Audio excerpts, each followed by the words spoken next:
What's up, everyone? This is Steve from Bloom Audio.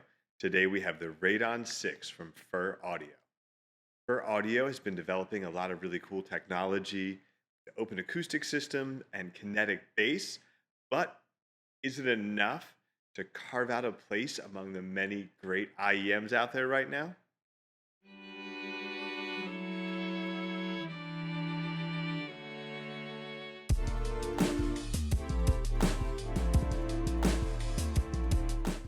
FiR Audio is a smaller IEM creator.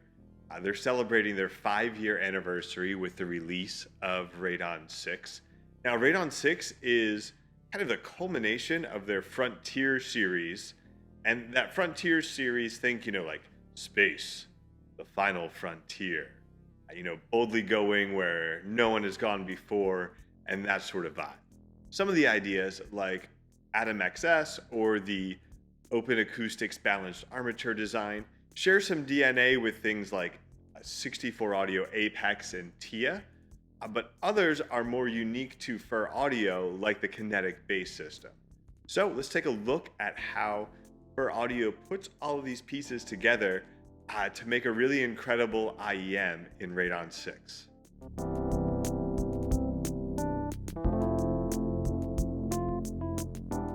Radon 6 is a 6-driver tribrid. It uses a 10mm dynamic driver for the bass, 4 balanced armature drivers broken up into 2 for the mids, 1 for the upper mids, and 1 for the highs, and then 1 EST for the ultra high frequencies. And then each of those balanced armature uses their open acoustic technology, which basically removes the tube portion from the typical balanced armature design to allow a more natural response from balanced armature drivers. FiR Audio's designs typically feature, an aluminum shell with a separate faceplate that has a little bit of panache to it. And the unique feature of the Frontier series is this kinetic bass, which is basically the dynamic driver is vented directly into your earlobe, and that kind of gives a unique feeling to the bass and a little bit of the sensation of, the air moving from an over-ear headphone versus an IEM. Radon 6 also features the Atom XS system, which is similar to 64 Audio's Apex system in that it's a series of modules that you can swap out to increase or decrease the amount of air vented from the IEM. Now, this has multiple impacts. There's a couple different impacts to the sound in the bass and in the sound stage is where it's most notable in particular. But then it also has an impact on your listener fatigue in using the IEMs. This was tech that was originally developed, to help musicians and other people in the studio or on stage are wearing IEMs for a long period of time to avoid that sort of fatigue that comes with having air pumped directly into your ear holes. With the Atom XS system, you use a little Allen wrench to remove each module. That comes in red, black, silver, and gold, which is sort of the range from 10 dB of isolation, a more open sound, to 17 dB of isolation, which is a little bit more closed off. The Atom XS system uses an Allen wrench to remove and put the modules back in. So it's a little bit of a fine operation, a very small Allen wrench, very small pieces there that you can unscrew and then put the new one in to adjust that. Of course, you want to make sure you do that on both sides, as you don't want any kind of unevenness or imbalance there. Also, I want to call out the cable. The cable on Radon 6 is really nice. I thought it was a pure copper cable at first, but it's actually a pure silver cable with a copper insulation.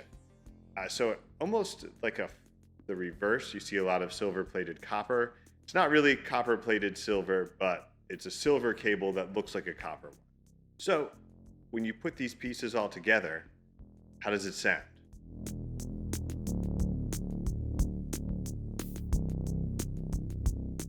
At a basic level, Radon 6 is using a pretty classic, balanced, accessible tuning, not too far off from like a Harman Target style, but it's these various design innovations that really elevate what they've done with Radon 6 and separate it out from the pack.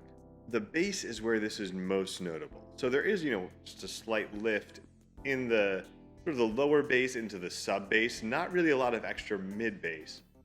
But what the kinetic bass design does is enable you to get the sort of physical sensation that you would expect from a more emphasized sort of bass head style bass, but with this more natural, accurate bass tuning. And because of these characteristics, again, you get that physical impact, but the bass is able to really stay out of the way of the mid-range. I think the mid-range presence here is a real highlight. The delivery of the vocals, the natural timbre, the instrumental layering is all excellent, and it's got a little bit more thickness than some other IEMs with similar tunings, again, without sacrificing the physical aspects of the bass. The treble is really well extended, great air, it's well balanced with the rest of the tuning. Again, it doesn't have to compete with a tuning that elevates the bass, and so you get the extension and the balance without the need for kind of peakiness to overcome any sense of muddiness or bloat in the lower register. You just get a really crisp, clear, resolving treble. Soundstage has excellent width and a great sense of three-dimensionality, but the depth can feel just a little bit less than the width. It's kind of a elliptical sort of soundstage there, I guess. And so this is most notable in like an orchestral piece where you're dealing with a sort of a massive orchestra. You can kind of get the sense that it's not quite as deep feeling as you might want. Very rarely does this crop up in more basic rock style recordings. Maybe, every now and then you'll hear something where the drums feel a little bit close behind the singer. But generally speaking, this wide stage works really well. And it's, again, the imaging is excellent. So there's great positioning of the players throughout. And there's a good sense of weight to that.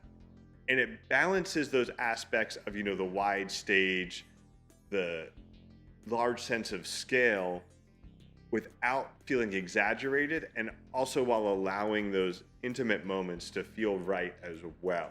When it's just the singer and the piano or the acoustic guitar, it feels up close and intimate. It doesn't feel out there, while, that whole big band arena rock thing does feel big. The orchestra does feel massive. Now, without that kinetic bass element, I think Radon 6 would have been, very technically proficient, well-tuned, more neutral, detailed leaning IEM.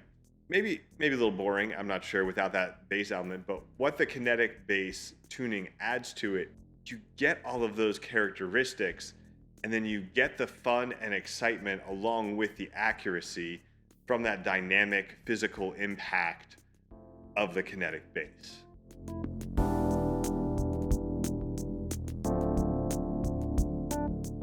So for comparison, we brought in two other IEMs that are doing some more unique, innovative things. So the Empire Ears, Astle and Kern collaboration Odyssey uses bone conduction for the sub bass, dual dynamic drivers for the mid bass.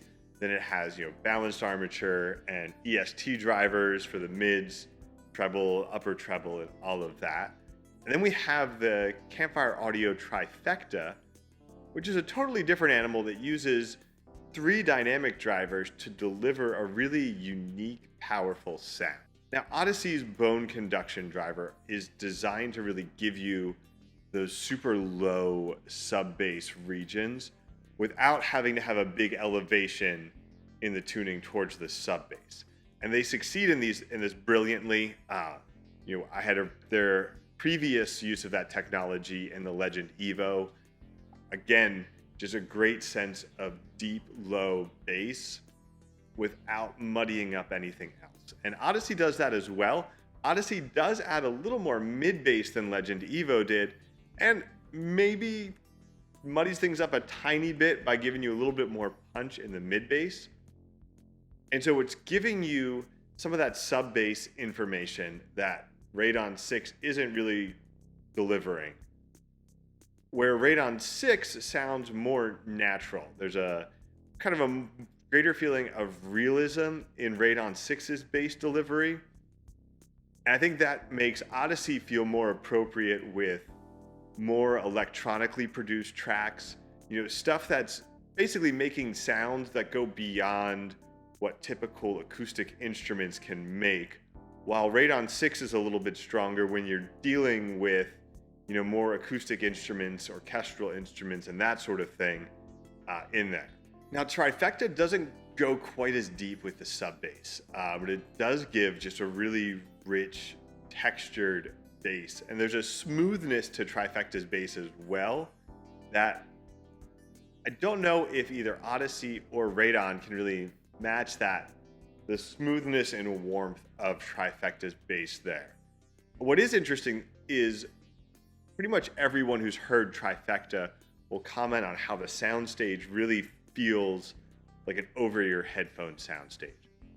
And Radon 6 gives you the same effect. And so it's interesting how we have two different designs here with some of the same results. So Radon accomplishes some of what Trifecta does, but not quite all of it, I think, because it doesn't have quite that huge feeling of slam that Trifecta does. But it gives you that sense of slam, that sense of an over-ear headphone-like soundstage without exaggerating the bass in the same way that Trifecta does. So again, Radon 6 really hits this balance here, and that's evident throughout the entire tuning, where again, Trifecta leans more warm and smooth. And I would almost say that Odyssey is like a more exaggerated version of what Radon does. Radon hits, pretty hard in the bass. Odyssey hits a little harder. Radon has pretty good sparkle in the treble. Odyssey's got a little bit more sparkle. The one place where, Odyssey doesn't have more is in the mid-range, where Radon definitely provides that most fullness and detail in the mids of these three IEMs.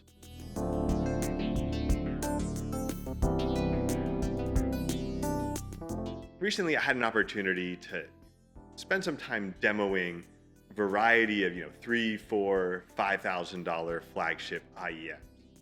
And while, some of these sounded amazing, I definitely would love to take a couple of those home with me.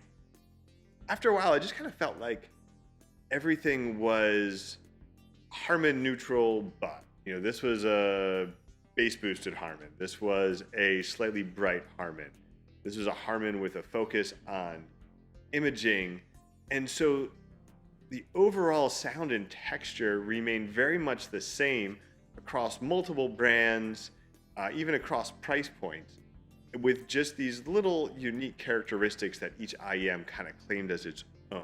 This had gotten me thinking about Trifecta and Odyssey, how they're both really unique takes in the way that they use the tech and the tuning and other things are a little bit riskier than your average flagship IEM floating around out there. And I'd put Radon 6 in that same category. It is starting with that Harman neutral sort of sound, but then it takes that as a baseline and says, how can we use innovation and technology to make this more interesting, more fun, more engaging, to really stand out from, all of these probably now dozens of IEMs in this flagship range.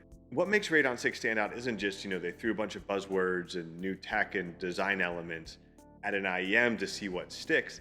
It's that it's very clear how each of these things is actively enhancing your experience as a listener with them. And I think that demonstrates, one, that Radon 6 is just an excellent IEM that does really stand out, and that FiR Audio is a brand to watch right now in the IEM space. Thanks for watching. Check out Radon 6 and FiR Audio's lineup at bloomaudio.com.